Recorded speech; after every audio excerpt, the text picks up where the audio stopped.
Hey, everybody, it's your girl No Mercy here.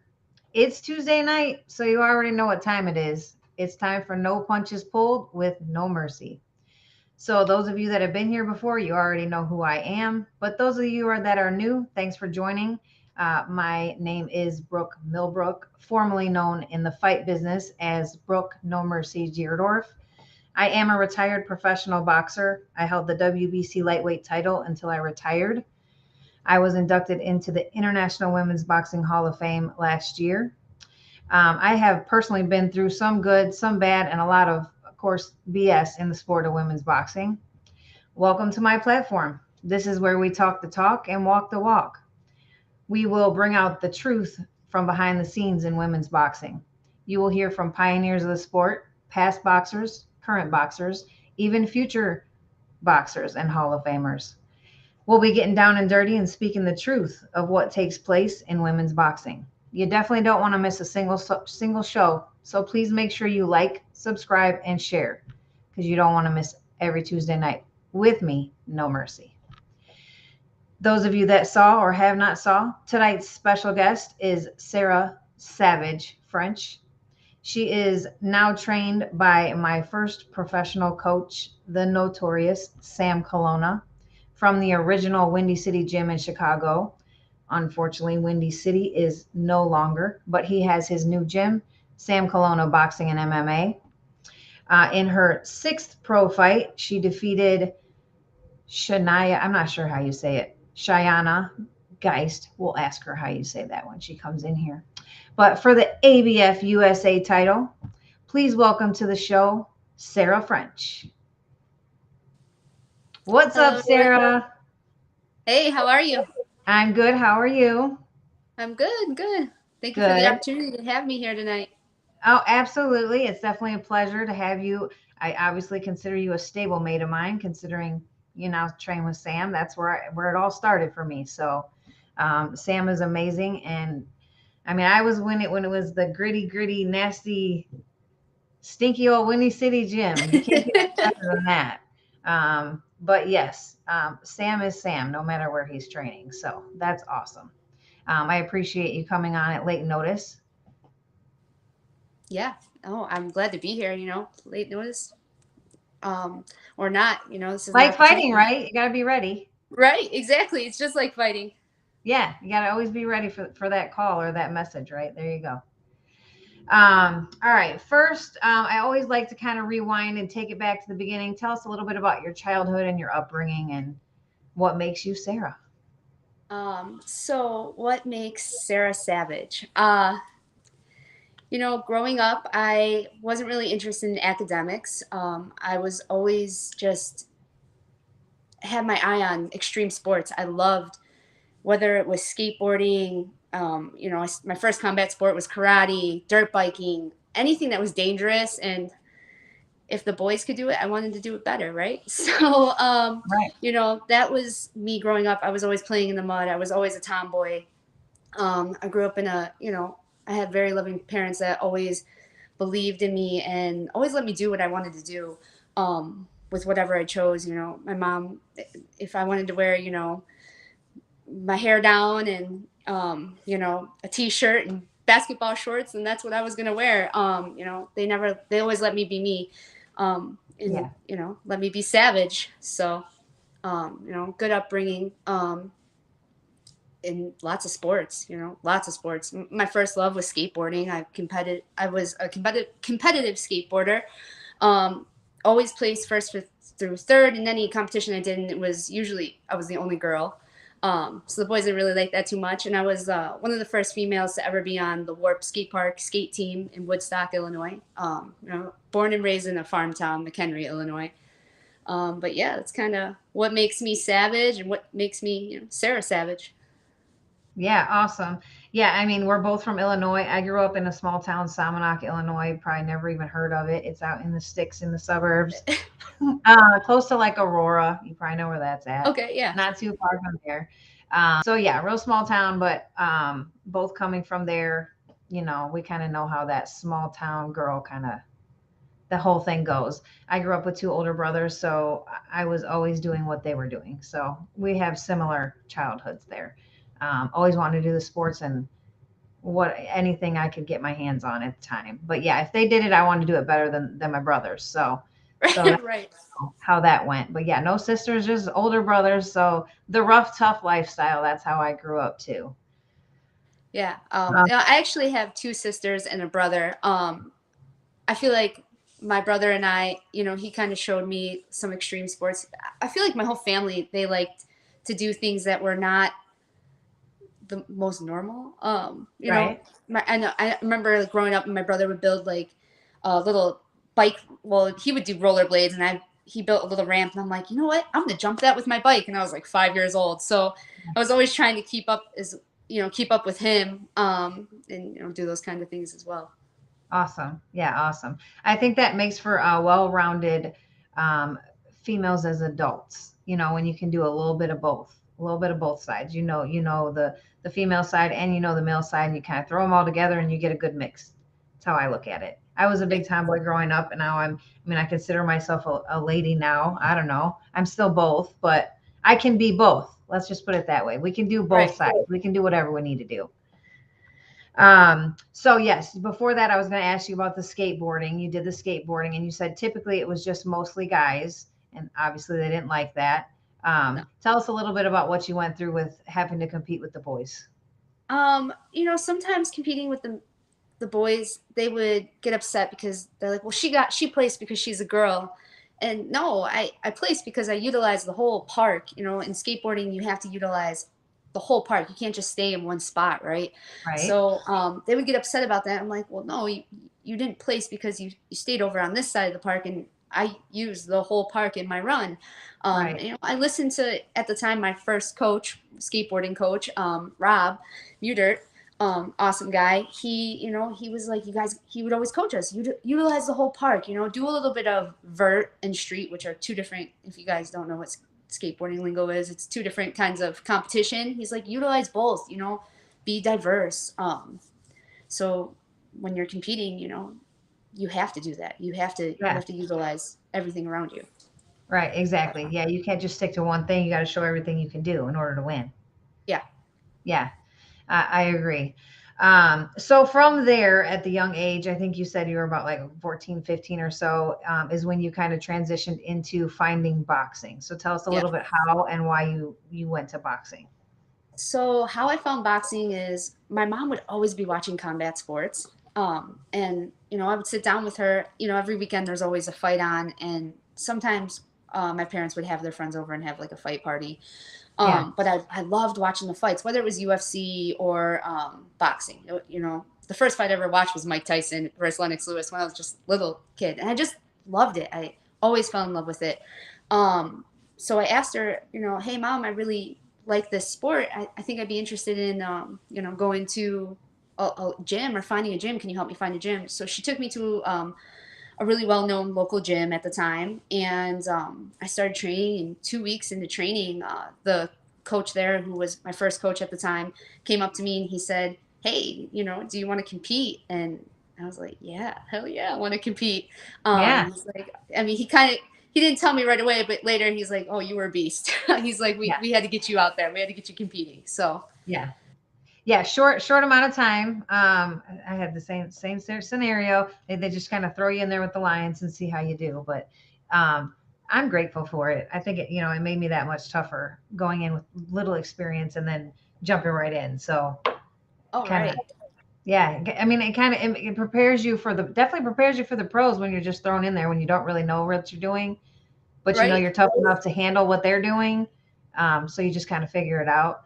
um, That's exactly how I was thrown in there. So. my first sparring session was actually with Rita Figueroa. Okay, So yeah, Rita was definitely one and of my sparring partners. Yes. yeah, and at the time, I was only 15, and Christy Gearhart. They both came out to the gym. They had. I didn't really know much. I was just there to be tough, right? Like I didn't Yeah. know how to utilize the jab or the punches. I was just there, and I'm like, I'm gonna beat these girls, and oh no, I got whooped. I mean, I got really whooped, and it was a Yeah, humbling that's so funny. experience.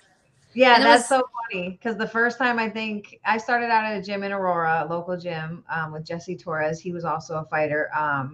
So I did amateurs with him, but then he didn't really take people pro. So that's kind of how I transitioned to working with Sam. Um, and as a matter of fact, I'm pretty 99% sure Rita was probably my very first sparring partner too. She was there way before me. Um, but yeah, I think she was my first sparring partner too. Um, and a couple of other amateur fighters that were there. But yeah, Rita is amazing. Rita's amazing. She'll be on the show a little bit later in the year. But yeah, Rita is definitely amazing. Very talented. And she's got a very good story to tell too. So we'll get yeah, to that. But yeah, Rita's tough. She's all around, definitely an all around athlete, and very good for, but works very well with people when she's helping them in sparring. Like she knows when to kind of let go or hold back a little bit. She's a very good sparring partner with new people. Let's just put it that way. absolutely.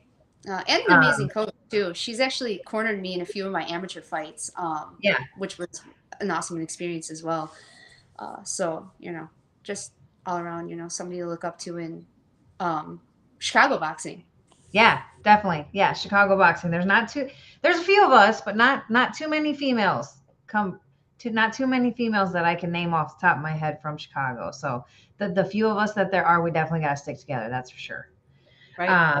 So tell us a little bit about your amateur days. Did you go right into just amateur shows? I know I got thrown right into the gloves. Did you fight at the gloves So, first, or did you have some amateur fights first? so actually, my 10-year anniversary of my first amateur fight is tomorrow. Oh, well, Um, happy anniversary. right. So no, I had one show fight and then I had to do the gloves. So when I started boxing, and I started when I was 15, I was inconsistent, wasn't taking it serious. And then once I turned 19, didn't have a lot of money, really had to earn my right in the gym as far as, I could afford the lessons here and there, but it was going to the gym, sparring and training and doing the few lessons that I could afford, and then working out in my living room at the time with a little Yeah. sauna suit. And like, I had like a little thing of weights, and like, I didn't, but there was no excuse, I wanted it. I still want it, but I wanted it so bad at the time just to get my first fight, right? I would be in my living room, shadow boxing, doing push-ups, just the basic stuff, with no equipment. And Yeah. then I go to the gym and spar to get ready for my first fight. And my first fight, I didn't even have the proper boxing gear. I had softy shorts and a tank top. So, I mean, I didn't have any, like, it Hey, was, I fought somebody in the pro ranks with the dang wife beater and some basketball shorts. So hey, I hey, mean, right? I've seen it all. But yeah, right. And, I mean, it didn't look bad or anything, but, that's what I had, and I made it work. And, it was black on black. And, that was my thing at the time. And all I had was a pair of boxing shoes. I didn't have trunks and just the tank top. And it was my first fight. And I had to fight this girl that was 6'1". And I'm like, oh, no. It was a woman, a grown woman at the time. I was 19. I want to say maybe she was 30 when we fought. So I look and I'm like, oh man, I gotta fight this girl who's 6 foot. I'm really nervous. Go in there. I want to say the first round I lost, and I remember my coach at the time. He said, "You have the ability to change any round that you want." I ended up 8 counting her all the rest of the rounds. Won my first fight. Super pumped, and then went into Golden Gloves and won my first Golden Gloves by second round TKO, which was awesome. And I only actually have 8 amateur fights, so I didn't really have a long amateur career. Yeah, I didn't But either. I think I had 8 or 9. yeah, all right, so Something you like can that. relate. Yeah, I can relate. And the first girl that I fought at the gloves was 6'3", so I can relate to that story too. I'm Oh my 5'4". gosh, Yeah, I'm that's 5'4". hilarious. So yeah, I can relate to Um, that whole story. the first girl that I fought, actually, so I fought her, and we were both, we're hippie. We like to, eat all organic and all that stuff. We're like best friends now. So she's one of my teammates and helps me out with a lot. Awesome. But yeah, Yeah, I've still talked to several of the girls I fought in the amateurs. So it's just the boxing sisterhood, I feel. I mean, every now and then you have those few that you can't get along with for right, one reason or another. But about 95%, I would say, of the girls, whether I fought or not, I can talk to them today just like a sisterhood, like a sorority.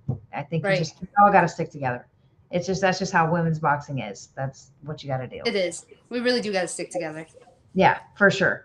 Um, okay, so from there, you had the brief amateur career, similar to me. Then you go decide to go pro. When and what made you decide to go pro? 2016 is when I decided to go pro. I just felt like my style was a little bit more of a pro style, and it was just something I wanted to pursue. I felt like at the time the amateur boxing scene wasn't really for me, so I just, I was like, let's go pro. Kind of just went for it. My first pro fight, I lost actually my first pro fight to somebody that nobody wanted to fight at the time. I I think fought she a was girl who two and was zero two when you fought her the first time, right? 2-0, and then as an amateur on Team USA is 78-10.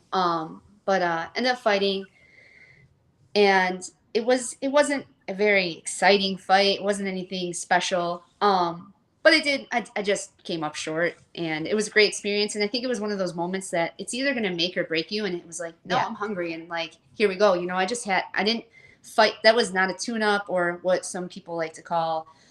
I don't really like using the word bum, but trying to think of a better word. It was somebody who was established in boxing and really had a great skill set. And yeah, I think that showed a lot. I wasn't trying to take the easy way in and trying to get a win. I wanted to fight the best. yeah. She was an up and coming, rising star at the time, especially with her amateur background. People were probably watching her coming off of Yeah, Team USA, expecting a lot. So, yeah, to fight absolutely. her at 2-0, that's a big jump. And you earn a lot of respect from that, I'm sure, from everybody in the boxing scene at the time.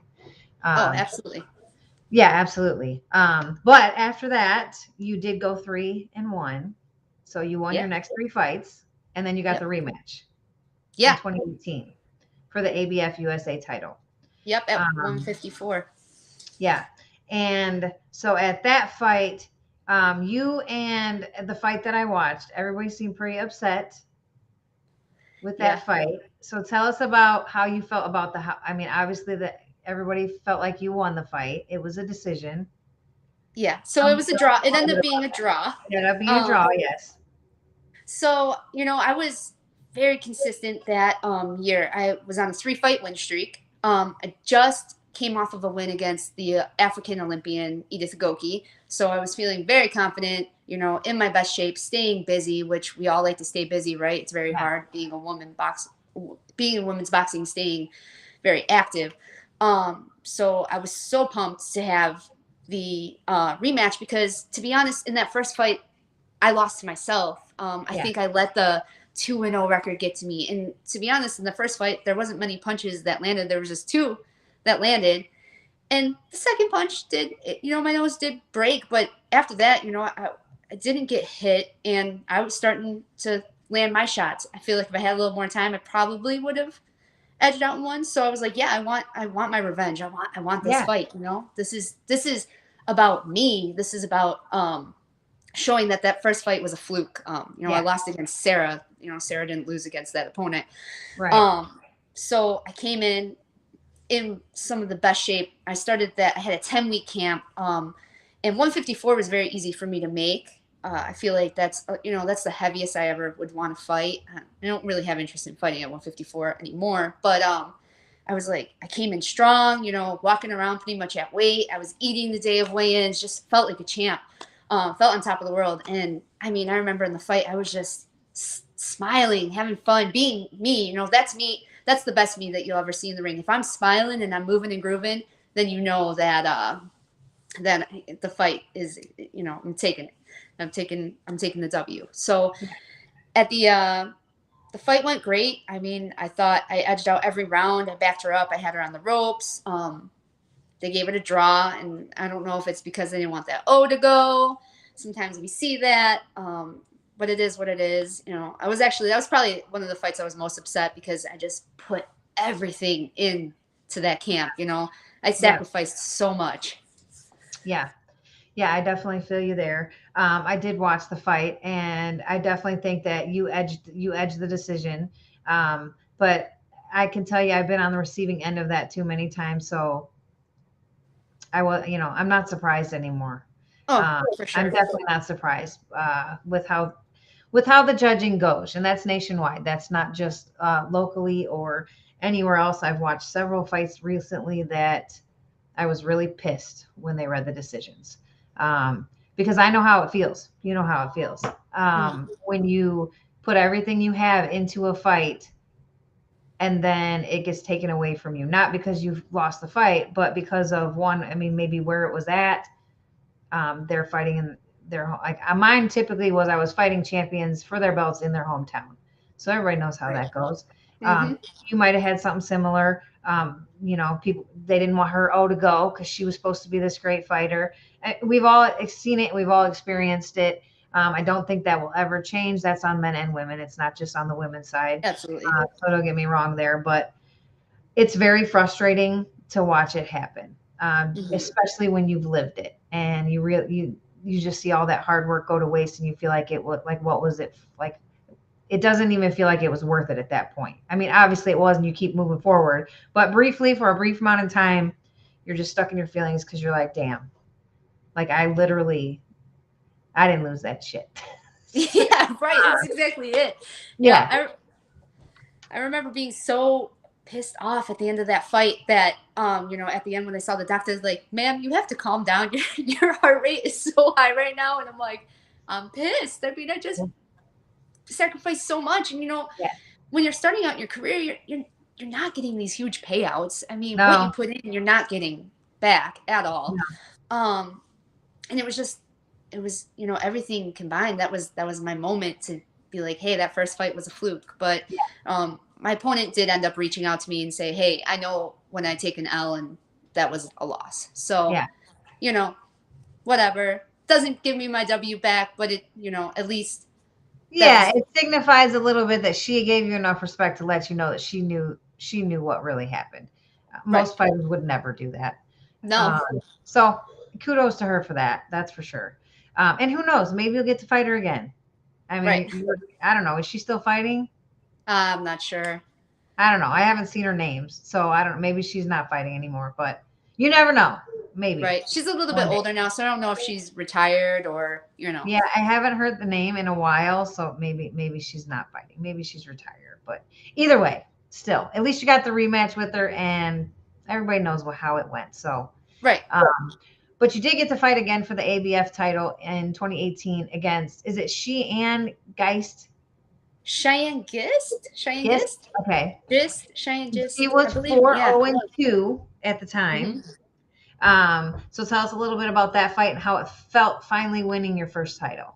So came back down to 147, which I'm comfortable fighting at, and was staying so active. So I was still in shape from the last fight. It was, I want to say, 6 months after the fight for the ABF before, and yeah, I just came in and I won unanimously.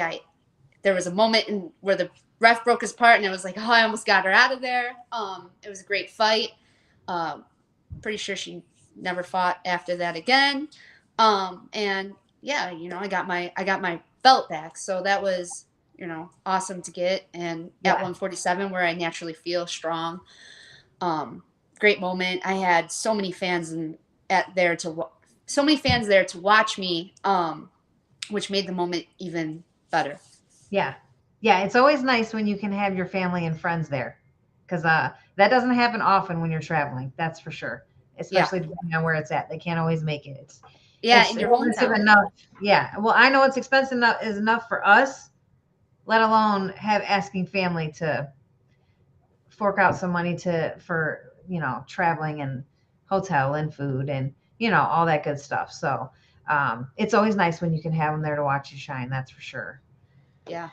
Um, so after that, you jump straight up to in 2019 fighting. Everybody knows, and I'm pretty sure everybody watching the show knows Hannah Rankin. hmm She is a well-known fighter, and you jumped up, took that fight. It was for the IBO World Title. I Yep. definitely have not had the pleasure of watching that one because I even asked you. I sent you a message. Where is this fight? Because I need to see it, and it's not posted anywhere. So if you guys Yeah. want to see the fight, it's not online. So don't waste your time looking it up because you can't find it. Because I It tried. was online. but they ended up taking it down. Unfortunately, great fight. I don't know if it's because the commenters were ripping her a new one on how good I looked. No, I'm just kidding. But no, you know, it was a good fight and it was entertaining, and the commenters made it even more entertaining. Well, man, I don't know. You got to see if you can get a hold of the promoters or something. See if they'll give you a Yeah. cut.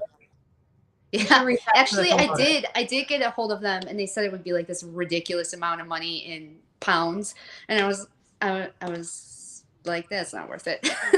Yeah. So it was Well, like fifteen just wait thousand it in out. pounds or something. Wait it out. Somebody will probably post it. Yeah, hopefully, right? Yeah, just wait it out. I mean, I've seen a lot of fights online that I've never seen before with people like sneaking them out there and putting them on YouTube or whatever. So it may resurface. It may resurface. Um, but yeah, you definitely feel like you won that fight. I would love to watch the fight, and like I said, hopefully we'll get to see that fight one day because um, I'm sure it was a good fight. With your fight style and her fight style, that made for a good match. Yeah, she couldn't touch me. I mean, there was so many moments in that fight. I remember one time, just me having fun, and even the commenters at the time, they were like, "Oh, look at the American. She's just smiling. This is natural. This isn't something that's taught. This is just natural skill, natural talent." I remember kind of like winging my fist down at the ground, like, "Oh, made you look," and I hit her with the jab, just nice and hard, and I was just laughing, and I was like, "Oh, see, like, and I remember in that moment, I was in her hometown, and I went through so many things in that camp, and once it got to the moment of being in the ring, I didn't feel nervous. I just felt like I'm gonna win. Like I know I'm gonna win. Like I Yes. didn't come all this way not to win, and I know that they don't want me to win, but unfortunately, they gave it to her unanimous decision. I had me up 7 rounds to 3, but what are you gonna do? I mean, it's boxing, so It is. It's definitely boxing. I mean, it is what it is. Well, for example, let's take the Serrano Cruz fight. Did you watch that? yeah, I would love to know what you thought about the fight. that was that was a crazy fight. It was a crazy Um, fight. I I have uh, my own personal opinion on it, but I want to hear what you think. I think it was a hard fight to score. Um, I don't know. I mean, the scores were at the end. I think a little off. Was it unanimous or was I it? believe, I think it was unanimous. I mean, It definitely should have been a split, if anything, right? I think it But was unanimous all for Serrano, I believe. If it was a split, I'd have to go back and look at it now. I was thrown by the whole thing with the amount of the scorecards. Even if it was a split, the two that she won, it was like almost every round, and I was very disappointed in that. yeah, I didn't think that she won I every didn't think round. that either. I thought it was a very good fight, and I was just disappointed in the scoring of the cards because Cruz fought her ass off. And I feel like Serrano, and I love Serrano. If you're listening, no disrespect whatsoever. You're tremendous and you will be an absolute Hall of Famer, tremendous fighter. But Yeah, that fight, I feel like Serrano had a hard time hitting her. The way that she was fighting, she was landing 10 to 1 to yeah, Serrano's punches. And I want to see the punch count. They never did show the punch count. I want to see the punch stats. yeah. Because Because she probably did throw more. Cruz probably did throw more I think punches. she threw a lot more punches and she was landing. Serrano has never looked like that in a fight. She was landing punches. I think that's Serrano's toughest fight. I agree.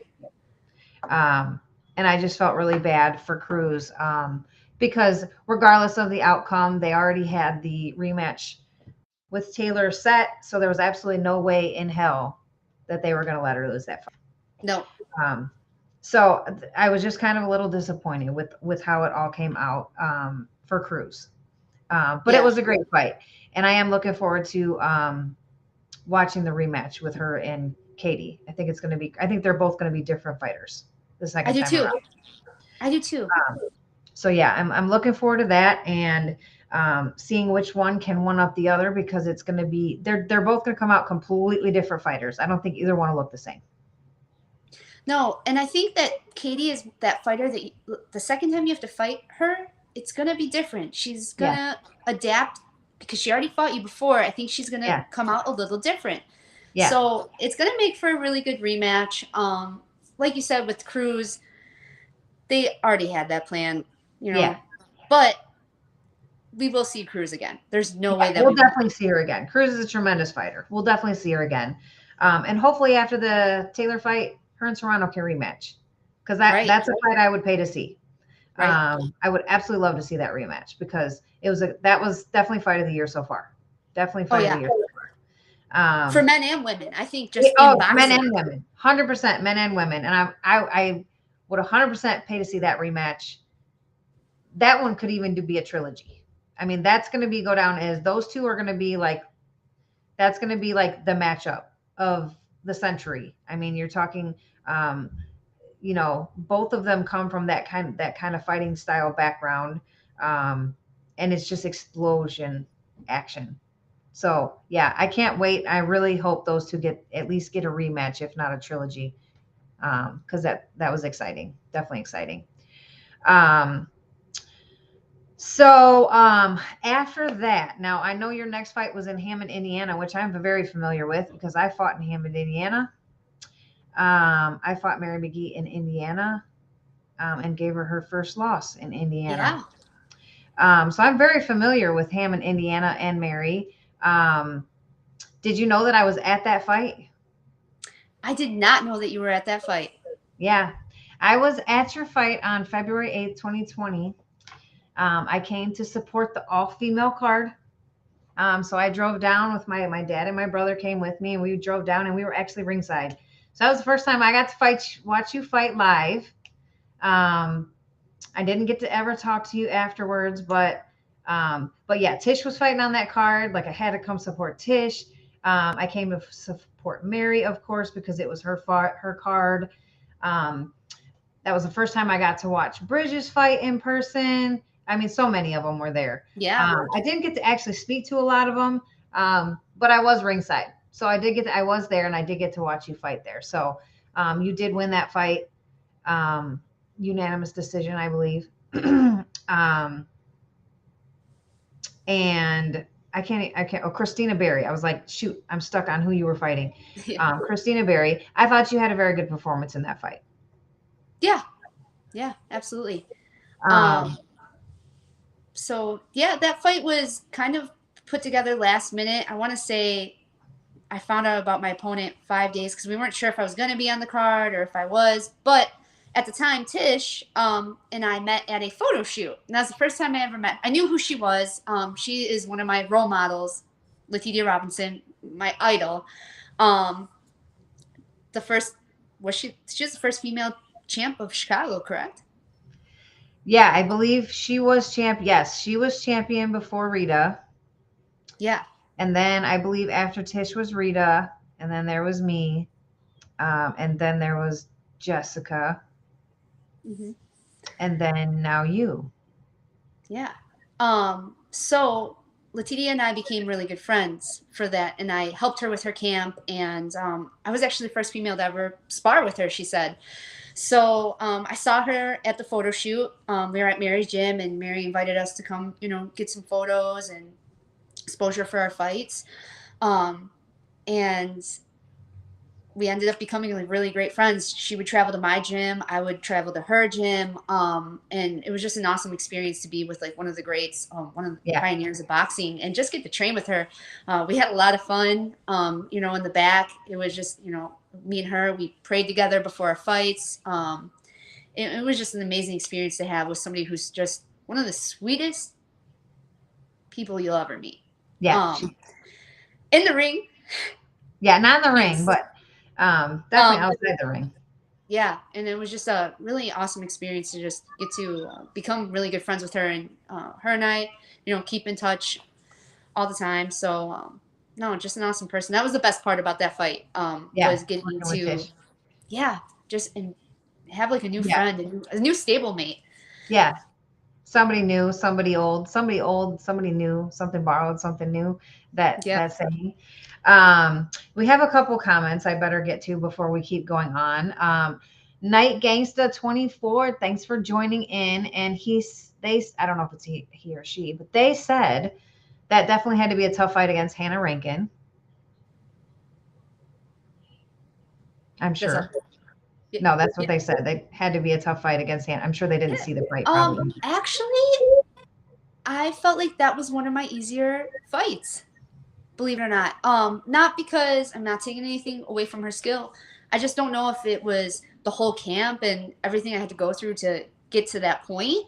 Right? Um, but once I got in there, it was just let's go. I felt like it was. I felt like it was my hometown at that point. Yeah. But no, it was a great opportunity and it got me the exposure. But I wouldn't say that was one of my toughest opponents. I believe you. I believe you. And it was, and Hannah was, I think she only had like 6 fights at the time, too. Yeah, So you guys were pretty even as far I as think your she was experience. 6-3. 6 and 3. Okay. Okay. But So a yeah, little bit more experience, but yeah, I mean, not like, it's not like you were ages apart in experience in the pros. So yeah, I'm sure it made for a good fight either way. yeah. Um, Tony, welcome in. Thanks for joining us. And he says he thinks it was 98-93 on all cards for the Serrano Cruz fight. I do too. That actually, now that you say that, I do believe it was a unanimous decision, and I think that sounds about right.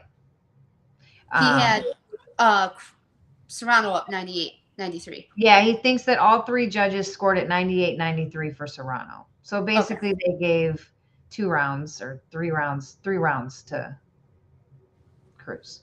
Those rounds there was a lot of close rounds. Yeah, yeah, there was. Thanks, Tony, for that info because I could have Googled it while we were on here, but I didn't. It wasn't that serious. It was still a great fight. Either Yeah, way. thank you. Still a great fight, but thank you for the info. That's why I always like when the people in the chats help you out because they know facts. I'm not looking at stats right now. I'm just talking. So appreciate you guys. But yeah, going back to Tish, I've known Tish since geez my amateur days. Because when I was amateur, she was training I can't even remember her name for the life of me right now. I don't know why. But a girl that she was training in the amateurs, I fought twice. Um Okay. God, what is her name? It's like right on the tip of my tongue. Anyways, I fought her twice because the first time I fought her and I beat her, Tish was really, really upset. Um, she was so mad that I beat her She's fighter. passionate. Yeah. And so we got the opportunity to fight again on another card. And I remember the time that I fought her in the rematch, I had the flu. And uh, I was like, it was bad. And I was like, man, I don't know. Like I couldn't breathe out my nose.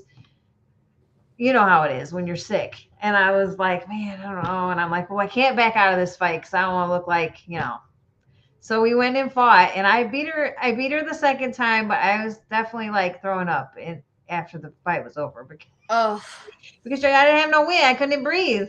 But yeah, I can't remember for life me what her name was, but it was good. It was good, and I commend her for that because she took it serious. She believed in her fighters, and she still does. And she's a great, great, great person.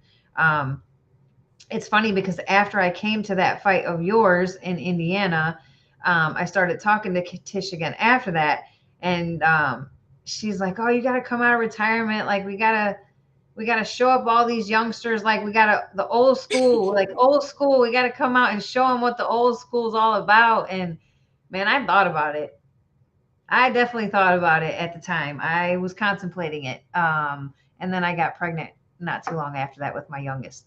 He's 20 months. So, yeah, oh. but like not long after that. But I contemplated it because Tish was like, man, we can train together because I was still living in Illinois then. She's like, we can train together. We can. And I was like, man, yeah, like we could do this. And then, yeah, and then it didn't happen. But yeah, I contemplated it. Tish almost had me talked into it. She almost had me talked Yeah, into it. right. We got to school these Sweet young of you. girls. We got to school these young girls. And I said, yeah, we got to show them what we're all about. But I don't know. Has she fought since then? I haven't seen her name out there since then. No, she hasn't fought, but I think she is training kids at the park district now. Okay, yeah, I because I know believe. she always definitely worked with kids, and stuff. So I mean, at least she's still involved somehow. I don't think that'll ever change. But I was like, man, she made her comeback fight, and then I haven't seen her. But Yeah. that's just probably because nobody wants to fight her. It's kind of like a Well, Chevelle Hallback. Nobody wants to and then fight her. the pandemic hit, so all of us were kind of sitting still. Like, what are Yeah, we gonna do? And anybody that was fighting, it was gonna be on a big show, and you know, we're now finally seeing women yeah, on, these bigger promotions, which I feel like yeah, we need to see more. I feel yeah. like I agree. every card should have a woman's bout, if not two. Yeah. Yeah, I agree. 100% I agree. And I really think that the Serrano fight should have been an all female card. Yeah. I actually thought it was up until like right before, and I was watching the undercards and all of the weigh-ins actually. And I'm like, they have like three or four guys on the card. I thought it was an all female card. Yeah. Um, it should have been an all female card, I think. But I mean, it is what it is. We get put on the guys' cards. I guess it doesn't hurt to put them on our cards sometimes. But like one would have been fine. The rest could have been females. Right. I don't know. You I'm know, being selfish. it would be awesome. Like they had Serrano versus Cruz, or with this Serrano versus Taylor. It's like, why not have a couple major mega fights, whether it's men or women, but stagger them. Like, all right, let's have the main card be the women, and then we'll have the co-main be a huge. I'm just gonna throw Caleb Plant versus Benavides. Let's just say that would be the co-main, and Yeah. then do another crazy. Well, You here's know, why that would never happen is because the men would never agree to that. no, they wouldn't. Never. Like we have to be okay with being the co-main.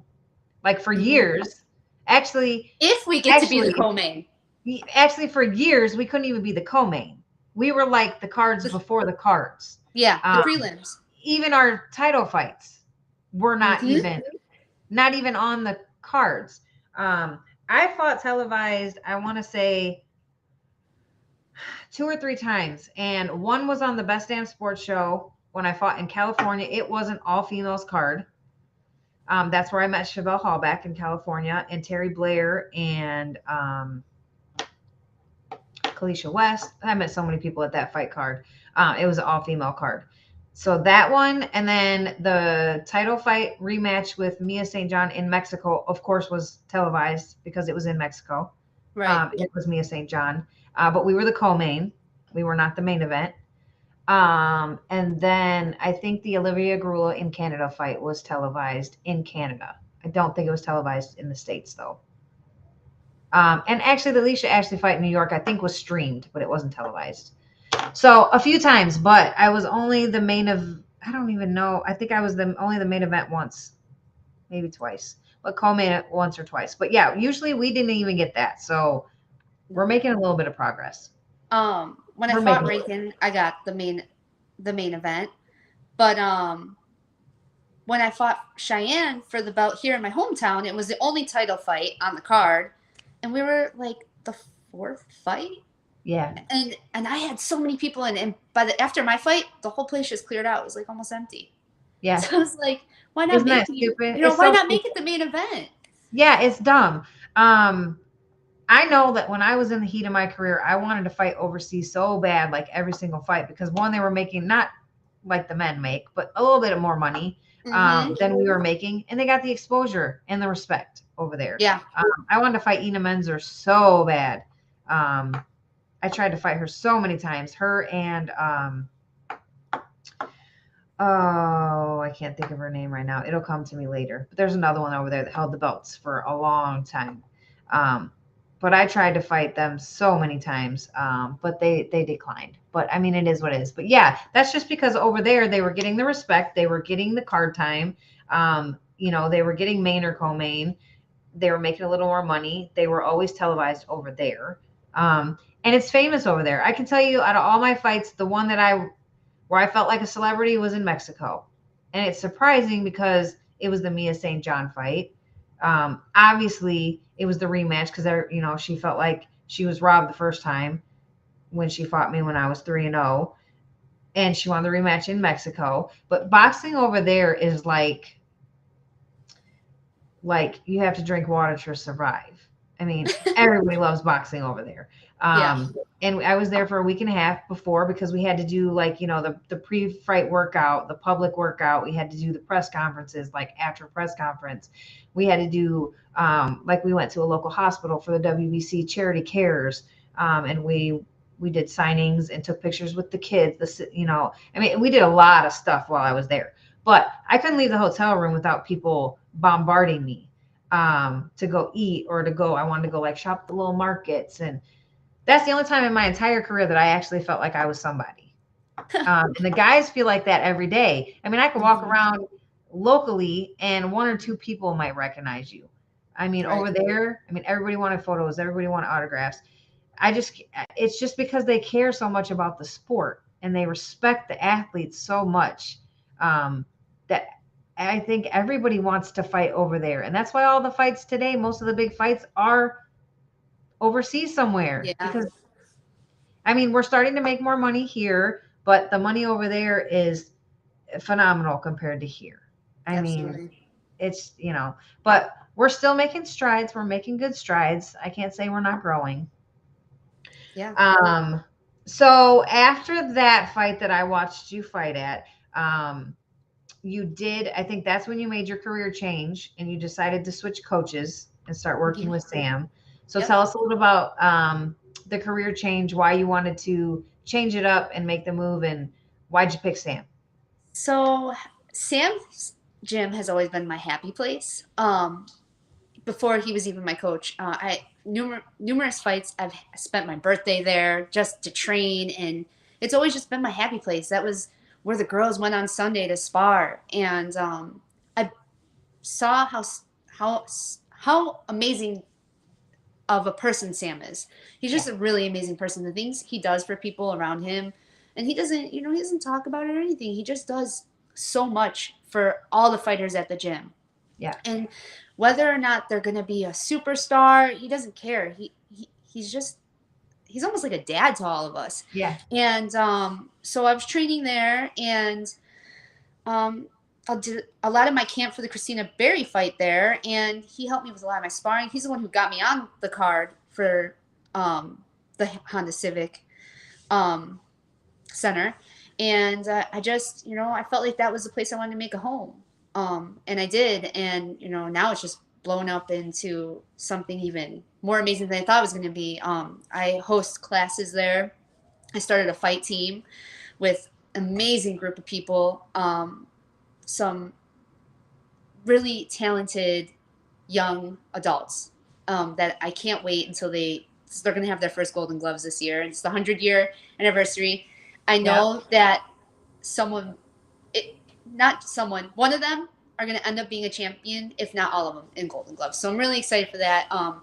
We have a Tuesday and Thursday morning thing. Thursdays we spar. Tuesdays we do conditioning. We work on basic technique and stuff like that. But we just built, there's probably 20 of us, 20, 21 of us, and we have men and women too. So it's not just men, it's women. We have probably just as many girls as we do guys. Right. But Sam's let me make a home there, and he lets me teach class, and he lets me corner with him, and he's just made me feel like an important person at his gym. So um, it ended up working out and being the best move for me. We can't wait to showcase what we've been working on. Um, we've been, we've been working, and we're laser focused right now. So we're just waiting for the right opportunity to present itself for us to take advantage of it. Yeah. I do know. I, I love Sam to death. I mean, he was the beginning, and I mean, still to this day, can have so much respect for Sam, and love when I get to see him out and about, or if we make it to the fights or whatever. Um, but yes, he truly cares. Genuinely knows his stuff, inside and outside the ring. Um, he's very good to talk to, if you're having problems, no matter if it's related or not related, to the sport, um, and just genuinely cares about every single person in the gym. Always has, always will. And yeah, like you said, definitely goes above and beyond. Um, so I was super, super glad, to make the choice to go work with him when I turned pro. Um, Yeah, it was phenomenal. And I want you to talk about, because not many people have the opportunity, but one of the only times I ever got sparring with females was at Sam's gym. So, walk us through, or just kind of maybe go over like some of the female sparring sessions, because, and some of the girls that are there, um, just because I know that was literally the only time, aside from the time that I traveled to Kentucky to spar with Terry Blair. I think that's the only other time I ever sparred with a female, because Sam always had girls, whether they were amateurs, pros, pioneers, whatever. There was always at least a couple females. So Yeah. kudos to Sam for always having that available. Um, I mean, I sparred, don't get me wrong, I sparred with a lot of guys there too, but there was always females at one time or another. There was females where you could get a female day. So just kind of tell about that, because I don't think a lot of gyms have that. So every Sunday we have female sparring, just like it was when I went there before it was with Sam. And I want to say we probably have no less than 20 females that show up, all shapes and sizes. So, and that's another thing. It's hard to find your, somebody Yeah, your size. So we have amazing talent that comes in. Girls that are green, girls that are national champs. We have Mary McGee comes and spars. She's actually one of my stablemates, somebody I look up to, um, and one of my main sparring partners. We have also a young female out of Gregory Boxing Gym who's went through all the national champions. Her name's Talia. She's a really good sparring partner for me. Rough girl. She's only 17. Wait till she gets to be in her 20s. She's going to be one to reckon with. Um, but we have, oh man, everybody. The sparring is insane, and we all get our rounds. We all get our time to shine in the ring, and Sam does such a great job of coordinating it. We'll get that. Everybody gets that text about, I don't know, 7 o'clock on a Wednesday. Hey, you ready to spar on Sunday? And we show up, and everybody's there. So it's a pretty yeah, amazing atmosphere. yeah, absolutely, absolutely, it is. Um, yeah, and it's good, and I think a lot of it is because Sam pulls fighters. Sam has so many freaking connections, whether it's local or not local. He can literally pull fighters from the air, I feel like, to come to stuff. Because I know when I was getting ready for fights and stuff, I mean, he would just make a phone call and there would be people from every gym, because everybody knows Sam, everybody likes Sam. Um, and he would call all the local gyms, and then they would just flock in. Like, hey, we're getting together on such and such date at this time. Have your fighters there. We're doing a sparring day. And I mean, it would be like a whole day thing. Um, but yeah, I think that's a lot to do with it. Is he wants to make everybody feel comfortable. He wants everybody to have somebody on their experience. And then if you're not, I mean, he knows how to work with people. I mean, there were so many times that I sparred where I could only throw jabs, or I can only work defense, or Yep. I'm sure you've had it too. Uh, Yep. so he makes sure that nobody is getting carried away, and he makes sure that nobody's getting hurt, um, and everybody's respecting each other's Absolutely. abilities and their level of experience. Because I know I sparred with a lot of girls that weren't the same level as me, but he would always make it even. Like, hey, you can only throw a jab, or hey, you can't throw anything. You just work defense. Let them work. Um, and then we would rotate it around, but all around great that way. So that's another thing that I absolutely love about the Chicago boxing scene. Is that was the one and only place where I could get female sparring. Probably same for you. I mean, there's not Yep. too many other gyms that I can even think of today that have female sparring. I think, I don't know. Rick has a few other females in Ramos in Chicago, probably, but other than that, I don't know any other local ones. Angie Passmore in the comments. She is a amateur fighter that I met at the Hall of Fame induction. She's an amazing girl, woman, I should say, not a girl. She is a grown woman. Um, she came in and said there are way more fans overseas. Definitely agree with that. We are making progress here, slow. Some progress is better than no progress. It seems there is a lack of support in the U.S. for female boxers. If Oh, it is a theme here. Yeah. And I don't know. I don't know, Angie. I don't see that changing anytime soon. I mean, it's getting better, but I don't think we're going to see it in our time. Yeah, Um, it's still yeah, rough.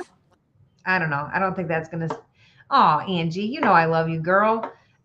She says, Sarah, where are you from? Sarah is from Chicago. Well, actually, I don't know if she was. Yeah, she's from I'm Illinois. actually from McHenry, Illinois. A little, I wouldn't even say it's a outside the suburbs. It's 20 minutes uh, south of the border of Wisconsin.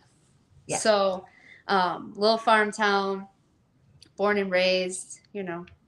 yeah. So that's where she's from. So she is my stablemate. She trains with Sam Colonna, which is where I started my professional career. Angie, since you missed the beginning, we'll fill you in. The Serrano fight, we were just talking about our opinions on the fight, how the scorecards read, a little bit briefly, nothing serious, no disrespect to either fighter. And then we were talking about the rematch and how bad we would like to see a Serrano Cruz 2 after the Katie Taylor fight.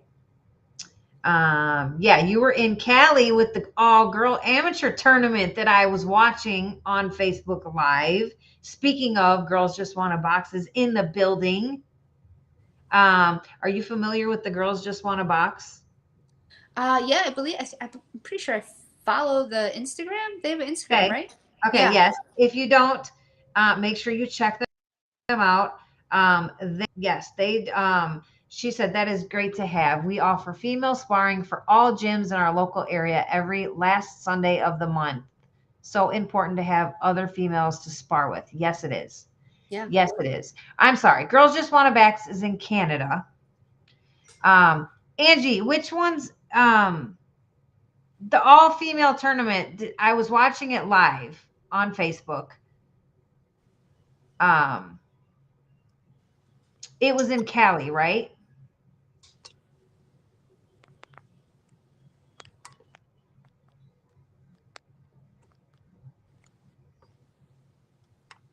Hello. Yeah. I Lost you. lost. Beautiful brawlers. Thank you, girls. Just want a box. Be- I don't know why I had the two of you confused for a beautiful second. brawlers. I Beautiful follow brawlers. beautiful You need to brawlers. follow both of them, either way, because I follow both of them. They're both phenomenal organizations. So, girls just want a box, and beautiful brawlers is the one that had the all girls tournament, 2 day tournament in Cali over the weekend. Nice. I was watching it on Facebook Live. There were some great fights. Angie, you'll have to tell us about that. About some of your favorite fights and upcoming fighters to watch. Yes, beautiful brawlers. I know. I got you. I don't know why I had those two confused. I apologize. There's so I got many them. of them, which is awesome that there is, all There the is so many. boxing meets beauty, all of that. Yes, It's amazing to see. If yes. only we could All get of these them. promoters to promote us like that. That's what we I know, need. right? I mean, they're doing their best. They're doing their best. What they can do. I mean, But it's not easy. are they doing their best? Well, not the promoters. I'm talking about the organization Oh, like Girls Just Want to Box and yes, Beautiful Brawlers, absolutely. and yeah, I mean they're doing what they can. I think that was a huge benefit for the all female tournament. That was huge Yeah. for women's boxing for amateur scene. Um, yeah, the thing we need in the pros is more women trainers, more women promoters, more women managers, um, people that people that know the game, more Jackie Callens in all around boxing. Um, Women just need other women who know what's going on, and there's just not enough of them. That's the problem. Right. Um, and more support, obviously. I mean, we're getting much more support now than we used to in my day, um, but we still have a long ways to go. We're not there yet, but we're getting there piece by piece. Um, and I don't mean to bring the UFC into this, but I wish that these promoters would promote the women like the women are promoting the UFC. Yeah. Well, I've said that since my time. Ugh, but I mean, we have three women headlining a major, card and then they put the men last, and it's Yes. just, and they're in commercials. I mean, they Yes. this, it Yeah. just there's money there to do it. I just don't know I why, mean, it's you not being even look done. at that as far as the women there go. I mean, I think every single MMA fighter that was a champion is now an actor. Yeah. I Yeah. would have loved to get into commentating. I really tried to get into commentating when I retired. Didn't have the right connections, I guess. Um, Always wanted to do commentating. Always wanted to do acting.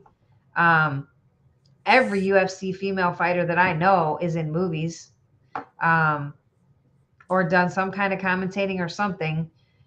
There are a few women that have been in some for boxing, in movies and stuff. Yeah. I just never got lucky in that way, but that's where I wanted to go after my career, but it just didn't happen.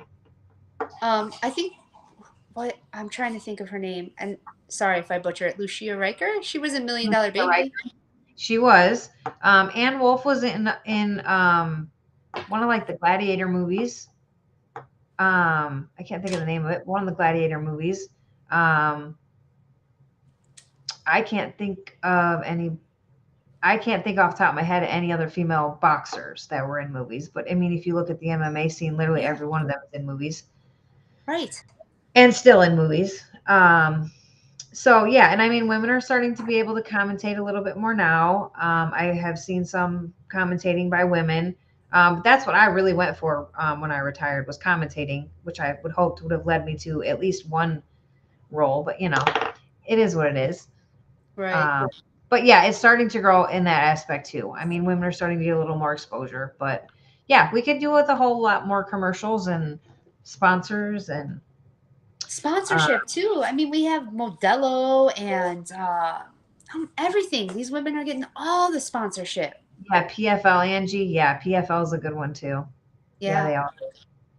they all do, but that's not boxing. We're not. That's not boxing. We're not on that Right. side of the sport. I mean, I'm sure you probably have. I contemplated switching over. Um, I actually was working with John Rosenwinkel, I think was his name. Um, MMA guy reached out to me when I was in the prime, wanted me to switch over and do it. And that was when Gina Carano was the only female. Oh my God. Yeah. Yeah, And then that she was my fought Cyborg. She yes. was so. Uh, I she was the trained only one that was MMA. like really notable at that time. Uh And huh. I started doing the training and I couldn't freaking stand it. I could do all of it, but I could not stand the freaking grappling and the jujitsu. I was like, get the fuck off of me. Stop holding me. Like I just wanted to throw hands. They always every time we would practice or spar, they always just grab me and they would not let me punch. And I Um. was so frustrated. I mean, if I would have stuck with it and actually learned how to get them off of me, but I was like, forget this crap. Like I just want to box. Like I don't want to do this shit. Right. But I wish I would have because I'd have made a lot more money. But So when I started boxing, the gym I was at was MMA and boxing, and I yeah, decided to. I started with Muay Thai, Jiu Jitsu, and then they had like a boxing class. And I did Muay Thai for a really long time and Jiu Jitsu. But like you said, like it's kind of boring. And one yeah. I was time, like, so I went back to explore Jiu Jitsu a 2 years ago, and my wife and I went and did the class together, and she, I guess, has a talent in jujitsu because she whooped me down in front of everybody. Like they had this like crazy leg lock, and it was like on the mat, and everybody just looked at me like, "You did not." I'm like, "I swear, I did not let her win." I did. I let her win. No, I'm just kidding. But she, yeah, in front of she let everybody. you win. I know you're Yeah. watching. She let you win. And I was like, she did. And I mean, she's in good shape, and she's a little bit, like, there's a size difference. Yeah. And I'm like, she did not just do that. And I'm like, all right, I'm done. Now I'm never doing jujitsu again. Yeah, I mean, I'm telling you what, yeah, if you really stick with it and you learn that style, I mean, it really don't even matter the size. You can take anybody down if you know what you're doing. Um, but I couldn't fight my way through it. Like I couldn't dig it out long enough. I was just like, this shit sucks. It's a Get the slower hell off me. pace. Yeah, I was like, get the hell off me. Like I just want to hit you. And I And couldn't. So And then I was like, yeah, I'm done with this. But you got like, I mean, I know that we're sweating and we're, whatever when we're boxing, but you got like somebody laying on you, and yeah, it's gross. Oh, I don't I'm like, really like it too much. no. And I was like, yeah, I did it for I don't know, maybe a month. And I was like, this shit is not for me. But man, I wish I would have stuck with it a little bit because I could maybe, I don't know, I could have bought a house or I don't know, I could did something. I couldn't do shit with Right. the money I made in boxing. You wouldn't even know I was a fighter because I didn't Right. get And anything out of it. it's sad. And you know what's sad is we see these women on the prelims, right, of big fight cards. And it could be like they're the first fight. I'm just gonna use the Jake Paul card because that's a big card that everybody's gonna pay to go see, right? You have a woman who's fighting on, let's say, the first part of, let's say it's the main card, but it's the first fight of the main card, and they're not even getting paid. They're still not getting paid what they should be getting paid, because if it was a man, they'd be getting paid 50, let's say no less than 50. I mean, Yeah. Yeah. and that, I feel like I'm being nice there by saying Yeah. that. I mean, I don't know. I have no idea. And I don't want to ask you because you're still, you're still actively fighting. Hmm. I have made it no, I don't care anymore. And most people don't discuss purses and stuff like that because it's supposed to be a no. I don't give a shit anymore, period. Hmm. The most money I ever made, and I've said this, I think, on every show because people always ask, $4,000 for my WBC title that I won in Mexico against Mia St. John. Now, I can guarantee you she made way, way, way, way, way more money than that. But I was the opponent. I was the B side. I was coming in. She was the champion. But I was there for almost 2 weeks. Now, mind you, everybody knows that women have, unless you're the top dogs right now in the business, you have to work a full time job and train Hmm. and be a mom if you have kids or a wife and whatever else you have to freaking do. Right. Basically, boxing is I would say a part time gig because Hmm. as a female, you're a mother. You're working full time. So I worked 9 to 5, would get off, go to the gym for 2, 3 hours with my kids who lived in the gym basically at night, and then go home and do dinner and do it all over again. So, but yeah, 4K, $4,000 was the most I ever made um, for the green belt. I mean, that's the one that they all want. And I know she made way more. I still to this day don't know what she made, but I know it was a hell of a lot more than $4,000 because she wouldn't have took $4,000. But Right. I already knew I was going to win. I had already beat her once. I really didn't care because I did it because I loved it. But you think about that being there almost 2 weeks, I lost money. By Oh, the time you go there and you're off work for 2 weeks, um, you know, all the extra expense of all of that, I didn't make no money. And that's why after that, and I, got pregnant with my second daughter, I just retired because I'm like, you know what? I've got the belt. I've already made a name for myself, I felt like at the time. Um, and I just, having two kids then, in your mind, my family was just like, it's too dangerous. Like, you're a mom of two now. Like, you need to start being a mom of two yeah. now. Um, but I miss it every day. I mean, shit, I can't tell you that today I wouldn't decide to come back if I had the right opportunity. My husband, Right. my husband would be right there with me, so he wouldn't be mad because we talk about it all the time. I'd have a hell of a lot of work to do because I'm so out of shape right now. It's not even funny after having a baby at 40. Don't advise it ever. Don't have a That's baby at awesome, 40. though. Well, thank you, but don't have a baby at 40 because let me tell you, the shit don't come off. Don't come off like it does when you're 20 or 30. But yeah, no, I probably won't. But I've definitely thought about it because there's some people that I would come after for those undisputed titles.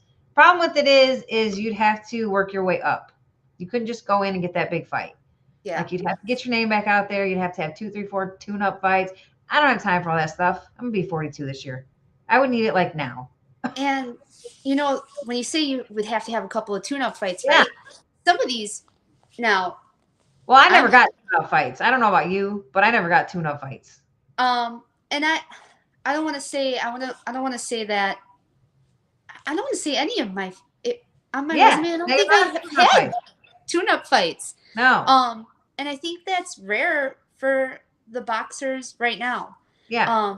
You know, you have people, I'm just going to say it, paying for fights. Yeah.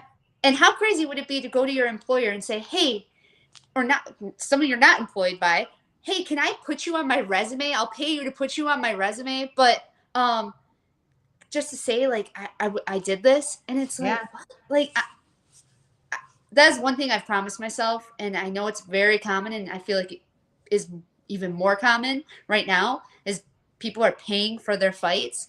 Yeah. I will not pay for a fight. No. No. I don't know anybody personally that would do that. I do know a lot of people are doing that. And it's sad. It's very sad, especially considering the sport is finally growing some. There's no need. Like, there's no need for it now. It's definitely uncalled Let's for. fight each other. Yeah. There's plenty of us that have close enough records to be fighting each other, but Yeah, we're absolutely. not. No. Um, No, and I mean it sucks and it's sad, but I mean I feel like the girls, I mean, I don't know about all the girls, like, but I know the bigger ones are definitely making bigger paydays. mhm. I would hope that even people on your level or lower experience are making bigger paydays than I was making in my time. So that way we know at least we're making progress. Right. Um, Generation to generation, we're still growing. But yeah, I mean, it is what it is. And I don't know. I think Jackie Callan asked me last week, like, how do I feel about the 3 minutes? And I was, I don't even ask that question anymore. The way I feel about the 3 minutes is when you pay us equal, that's when I feel we should fight 3 minutes. I know That's that we not bad. want to fight 3 minutes. I know that every single female wants to fight. I'm sure you want to fight 3 minutes because we want to be known. We want to be equal. Like, we don't want there to But be a when you set. put it that way, now I'm like, But you know what? Yeah, you're here's my right. point. Why? And yeah, and Jackie was kind of take it back when I said it. She's like, you know what? Yeah. And she's like, what do you think about the 3 minutes? Like, do you think we should fight? And I said, no. And here's why. Because we're already being screwed at every angle that you can be screwed from as female athletes. And this is not just boxing, this is every female sport there is. None of them are equal to the men. Boxing, I think, is worse than the other sports. But me personally, I would never sign a contract to do a 3 minute round until you pay me equal to the men of the same. And they don't have to be the champions or whatever. Whatever men are the same experience and record level as me or ranking at the time as me, when you pay me the same as you're paying them, I will fight a 3 minute round. But until then, I'm not putting in that extra work for the same freaking pay that I'm making now. Why?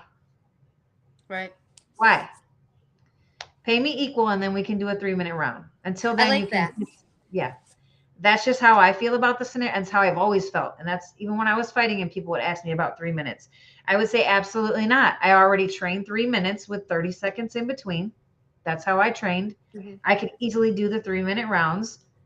But why? I'm already getting screwed. I'm already not making money. I'm losing money. I'm doing it for the love of the sport, nothing more. Like, what else do you want to take from me? Why would I give you that much more? The women's fights are already more entertaining. There's Yeah. way more action in women's Higher fights. pace. Higher pace. Most women want to fight or will fight the best opponents.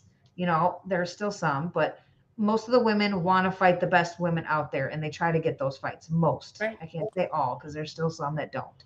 Um, and we're already taking it from the back. So why would we take another bullet and fight an extra, whatever the case may be, 4 minutes, 10 minutes, 20 minutes, however many rounds?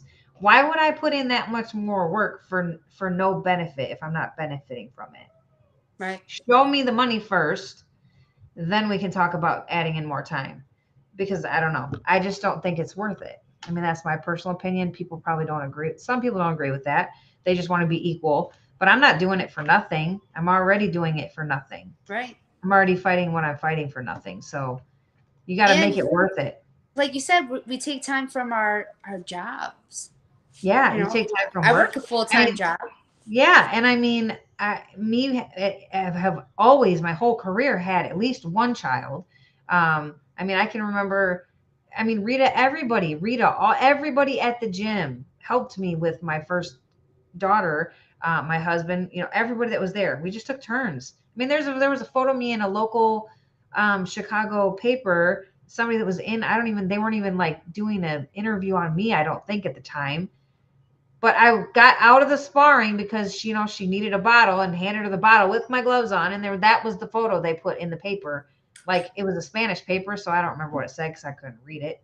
But I just remember the photo was me handing my daughter a bottle with my boxing gloves on, and then I was getting back in the ring. But that's just how it was. Um, but we already give up enough. Like we Yeah. already give up enough. That's time away from your kids, time away from your spouse, time away. I mean, men have it so easy. I feel like men have it so easy. They just go away for training camp, Yeah. like, and focus, They're and they getting do, paid sometimes just go to someone's training yeah. camp. Good And money too. yeah, and we have to sit here and be a mom and a wife and work and then do this part time. I was laughing with Jackie last week saying, imagine if we back in the day or even now could train full time as a fighter, how much better of fighters we would have been. Because I don't even consider myself a part back then I wasn't even a part-time fighter. I was a quarter fighter. That's Yeah. how much time I had to train within being a mom and working full time. I mean, I'd get 2 hours a night, five days a week, 6 days a week at best, training for Yeah. fights. So I mean, you're talking 8 to 10 hours a week of training time. I would. I mean, imagine if we worked trained all day, Oh, 5 days a week, two, three absolutely. workouts a day like the men do. We would have been a whole different freaking fighters. We would be, Um. Yeah, 100%. I remember training for, well, all my fights. So at the time, when I was training for the Hannah fight, the Cheyenne fight, all my title fights, I was working and still do work a full time job, but I would run. I was a manager at a factory, and I would run in the factory to get just to make sure I'm getting my 3 miles a day. yeah. And, it was so motivating to, some of the women that I managed that they ended up jumping in on the Yeah, runs with running with me. you? Yeah, So like on your breaks or whatever. yeah, no, we did. So it was Yeah. 15-minute break. I would get a mile and a half, and they would get their little mile in, and it was motivation for me. A lot of them were Latinas, and they'd be like, "Come on, Sarita, my campeona, like let's do this." And you know what? That was the best part of my camp. Like they motivated me, and Yeah. I didn't have that. It was wake up. I had conditioning very early, and then I had to go work. 8 to 10 hours, and then go to my boxing at night. So it was like you got to get that run in the middle of the day, and so Yeah. that's how I did it. And because I wasn't making money from boxing, I, No. I had to work. Yeah. So just got to make do with what you got, and if you want it bad enough, you're gonna.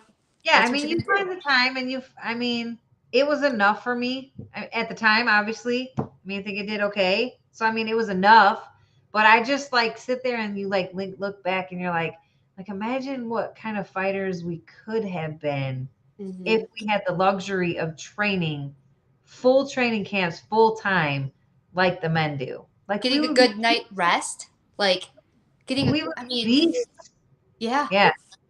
I don't know. I fantasize about it sometimes. Like, what could like, how much better could we have been if we just had the time? I, But I'm hoping before my career is over that I get that. I will say I've gotten paid decent, yeah, um, but I want that big payout, and I hope that I get the exposure before it's too late for me. yeah, I hope to see it in my day. Because I'm only 30, yeah, and I you feel got like the time. women peak out a little bit later. So Yeah, you got we'll time. see. We'll You got see. time. We'll see You what got time. happens. So back focus, I guess, a little bit on track. Do you have any fights or anything coming up or anything in the works? I do not have anything scheduled. I'm staying ready, and I'm laser focused on what's to come next. We do have a plan on where we want to be. I do want to fight at 140. I feel like that's where I can make a good home for myself. There are a few fights that I would take at 54 or 47 if it was the right opponent. But 140 is where I want to make a home at. Okay, got you. Um, so I know that I asked this question to everybody that's on the show because we want to expose the behind the scenes BS that all of us have to go through, and every single one of us have gone through something. So, have you had any experiences personally that some bullshit or any like dirty, nasty shit you've had to go through in women's boxing? I mean, of course. All right. Yeah, I mean, you don't have to spill the tea on all of it, but give us at least one thing that you've had to deal with. Because I feel like the future generations need to really know the truth. Um, So that I'm not every gonna. single one of our generations have had to go through to get it where we are, if that makes sense. Um, so I had a situation one time where I had I was fighting for a belt, um, and none of the sanctioning was done for the belt. So it was kind of like, was the belt legit? Was it not legit? And it was failed on on who was handling all that. And I thought, I worked so hard to have this, and it's like, it's not even like I'm actually being rewarded for it. And then obviously, when I fought Hannah, they messed up my plane ticket. They were supposed to fly me in earlier, so they actually flew me in later. Um, and that's a long flight. It's a hard Yeah. time to recover. Um, so that was another situation, and I had to make the best of what I had for that. I Yeah. was tired, and I remember in the press conference, before the fight, they were like, "Hey, do you feel jet lagged?" And I'm like, "No." I'm like, "Have you seen it?" Like, I'm telling you, I did feel tired. I was tired, and Yeah. I'm like, "No, don't show it." I mean, Yeah. you Just gotta, don't let them know. yeah, They do I it mean, on purpose. You know now that, I right? I can let mean, them they do know, it on purpose. Yeah, they do um, that stuff on purpose. but yeah, I've had situations like that, and I've actually had a situation where I was supposed to fight on a fight card, and the promoter he told me, "Hey, here's your tickets. We got your opponent," and my opponent ended up being given to somebody else, and then the promoter's like, "Well, you can pay for this fight, but you got to front up this money." And then and when he sent me the contract for it, he tells me that after he sends me the contract, I see another manager CC'd on my contract that's, could be a potential manager. He's a manager of a potential opponent in the future. So that, I've had a lot Yeah, of crazy things a like lot of that crazy happen. stuff. Yeah, a Um, lot of crazy stories. A lot of crazy stories. Every single one of us have them. I've shared a few of mine on the shows, but not all of them. We'll get to them, but one at a time. One at a time. Um, so who are you aiming for? Like, who's the opponent you want um to fight? Like, who's your dream fights, or who do you feel like you want next? Um, so a good fight for me, as we were talking about the Hannah fight, moved past that. Don't want that rematch. Don't care about that. But I wouldn't mind fighting Terry Harper, who won those belts. I Yep. know Terry Harper came up from 130 to get the belts, and I like that fight. I think it would make for a good fight, and I wouldn't mind having another shot at the belts that I did have the shot at. So, Yeah. not because I don't. I think she's a phenomenal athlete. I think it would make for a good fight style. Our styles are different, but I think it would make for a great fight. So that would be one fight that I would love to have an opportunity, and it would be a big fight. Yeah. Um, I know that over the summer, I had a call to fight Jessica Kamara at 140. I wasn't able to take that opportunity because I lost my dad to cancer. So he did pass away, and it was, within like a week after he passed away. And it just, I think you have to be there all mentally. Yeah. But I wouldn't mind that fight in the future either. Yeah. That would be a good I fight. respect her as a athlete as well, and I think she's phenomenal, and I would like to have a shot at that too. I think that would be a good fight for me at 140, a big fight. And why not put a fight like that on a good card? Yeah. Yeah, I agree. I think that would definitely be a good fight for you. And hopefully, I'm so sorry to hear about your father, by the way. No, Um, thank you. And I hopefully that the promoters and everybody involved would understand the situation and why you turned it down, and not that you just turned down a fight, and Yeah. that they would give you enough respect to give you that opportunity again, to give you that call again. So hopefully maybe that will be, one of your next fights in the future, hopefully. Yeah. No, And I who knows, mean, maybe they're watching this and they'll hear you. yeah, And right. yeah, we That's the can point. get you. Yeah, that's the point. That's why we're calling them out. That's why we're putting that out on the show. um, So I guess the next question I want to know is, I think you kind of already touched on this, but like your role models or idols in women's boxing, like past fighters, like who do you think you take after or look up to, or idolize, things like that. so we talked about Tish, Yep. Mary. Um, I don't know if many people know, but there is a fighter that has trained me, helped me with many of my camps, Jerry Seitz. Yeah, I know the So name. Yep. yeah, so she's kind of been in some of the situations that you and I have been in, as Yeah. far as not getting the decision that we thought we should have had, and Yep. she's a phenomenal fighter. Rita, gosh, Christy Martin. Yeah. I don't. I did get to corner a fighter on Christy Martin's show one time, and I did get to meet her. She just her story, everything about her, and her style. I really Yeah. resonate with that head movement, make a Yeah. miss, make a pay style. So yeah, I mean, there's so Yeah. many.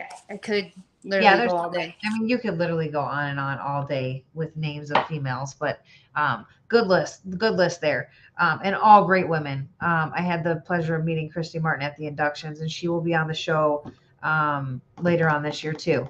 But yeah, phenomenal, and I just love her style. She had that bulldog style, yet she had good movement, and she always went straight. I mean, just kind of similar to both. I think you have a similar style to me, but just like that bulldog go forward style, like I'm coming, like it don't matter. Yeah, And I think that's why I always looked up to her, and her style. She just had that go get 'em style.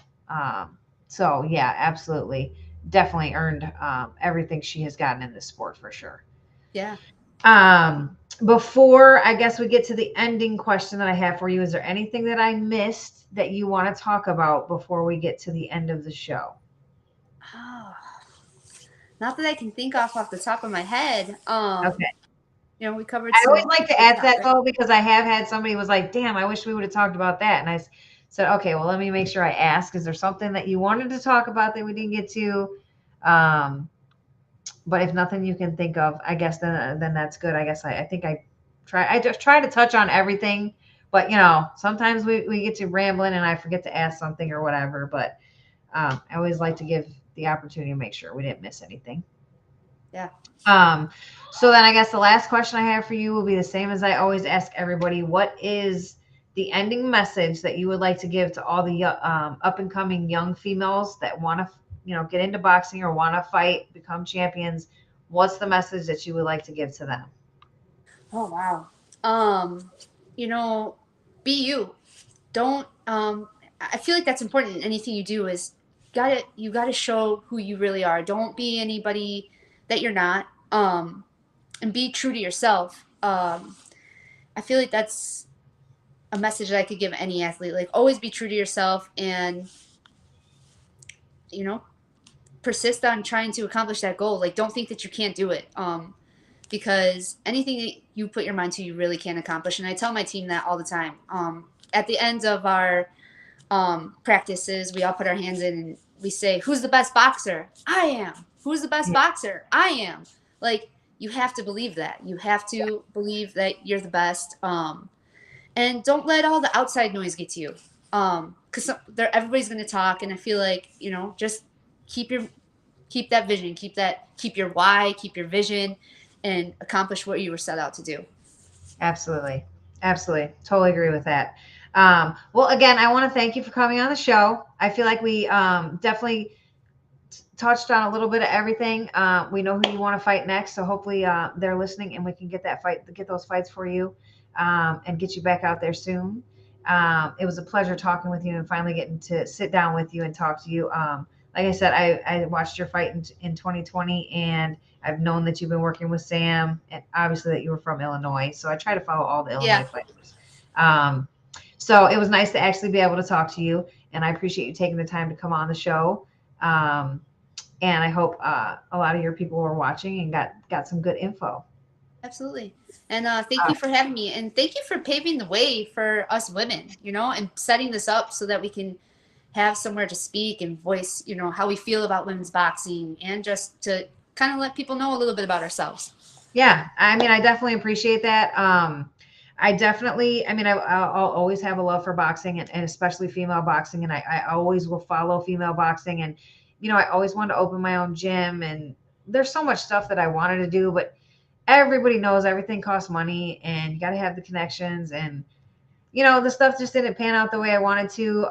But after the inductions, I had did an interview with the Stafford Boxing Report, who is part of Talking Fight, and we kind of talked from there, and it just kind of all fell into place. At first I was like, oh, I don't know, like it's a lot of work, but then I thought about it. I'm like, yeah, like I want females to have a voice, and I want somewhere for them to come and feel comfortable. And I feel like having another female from the same background and been there, done that. And especially, like, I don't know, I guess just the background that I've had, tough, Mhm. the oppositions that I faced. I just feel like I had um, a good spotlight for people to come and feel open with me. Yeah, And my whole goal with it, when I talked to him, was like, I want it to be about the truth, though.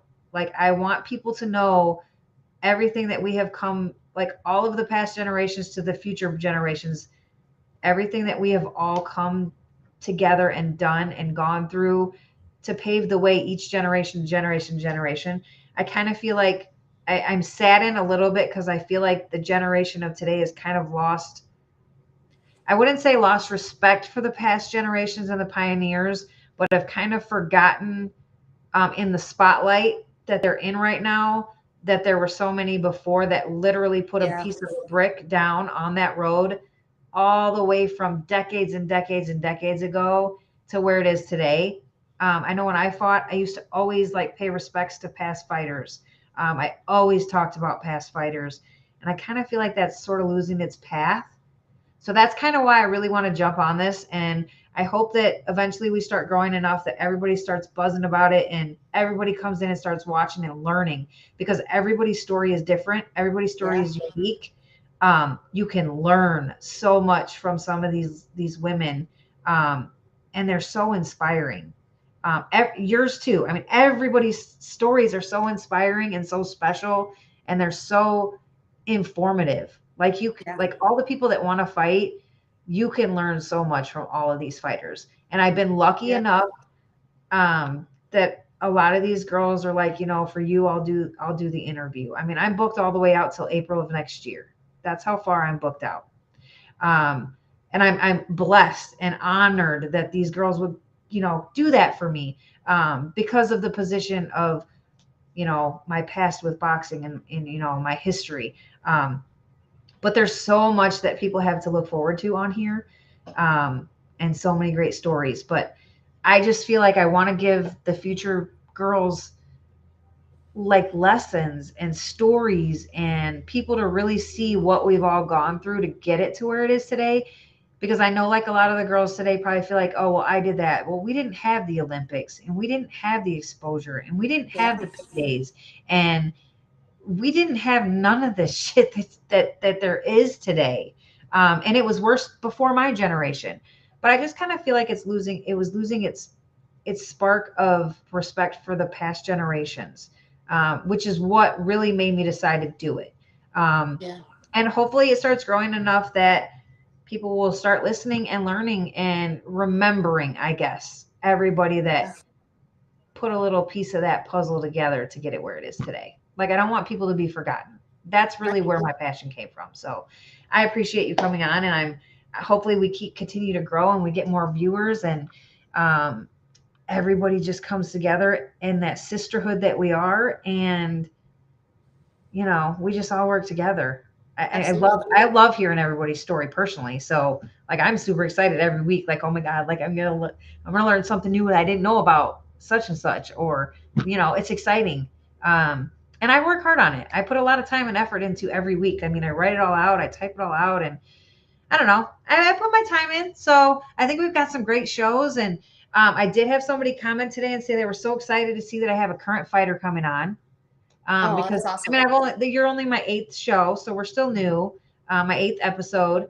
But they were excited to say, "Oh my gosh, like we got a current fighter coming on. Like this is exciting." So, but I mean, it's going to be a different thing every week. So, I'm glad people that are starting to comment and on the shares, and people are starting to like the posts, and it's exciting. So, but I was honored to have you on. I will always consider you a stable mate, and I'm excited to finally sit down and talk with you. And um, we'll stay in touch. We'll definitely stay in Absolutely. touch.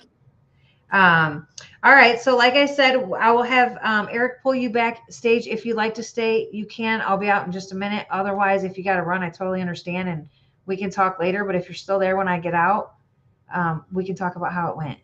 All right. Awesome. Thank All you right. Thanks for again. coming. All right, guys. So we had Sarah Savage French in here in the building. I hope every one of you enjoyed the show. I want to thank you all once again so much for coming and joining in. Everybody that commented in the comments, Angie, girls just want a box. Tony, I know there was another one. Night Gangsta. Thank you so much, guys, for commenting. It makes it so much more fun. If you guys ever have questions or you want to ask the guest or me a question, please feel free to throw it in the comments. I will get to them and read every single one. I promise. Appreciate you guys being here. I definitely hope you guys all enjoyed it. Please do like, subscribe, and share the post once it's posted. Spread the word. Let everybody know about the show. Tell them all about No Punches Pulled with No Mercy. We are trying to get the buzz going and spread the word, and get more people in here viewing live, and even watching after the fact. We have such amazing stories, and you can learn so much from every one of the girls that's on this show. So that's the goal. So definitely spread the word. Let people know. Tell them to come watch it. Share it with them. Um, Also, there is now a donate button down below. You can donate directly to me and my show if you so would like to. It's appreciated, but you do not have to. Um, Also, please definitely follow all of my social media platforms so that you can stay informed about who's going to be on the show. I don't know what that is, but I guess you're going to buy me a coffee. I don't know. Got me cracking up over here. I don't know what that was, but maybe you know what it was. I don't know what it was. But definitely make sure you're following me on all social media platforms so that you can stay informed on who's going to be on the show every single week. I have my boxing page under, of course, Brooke No Mercy Deerdorf #Millbrook, and then also the podcast page, of course, No Punches Pulled with No Mercy. I have both pages on every single social media platform there is, from Facebook, Instagram, Twitter, TikTok. Definitely go follow them all so you can stay informed on who's coming up. I also have a group now on Facebook, No Punches Pulled with No Mercy, where you can come in. We can talk about fights, upcoming fights, past fights, who's going to be on the show, anything you want to talk about. So join the group. Um, Once again, ladies and gentlemen, thank you for tuning in with me tonight. I will see you all again, same time, same place, next Tuesday, of course, at 8:30 p.m. Eastern Standard Time, with the next amazing episode of No Punches Pulled with me, No Mercy. But until then, remember, punch hard, because nothing else matters. Bye bye.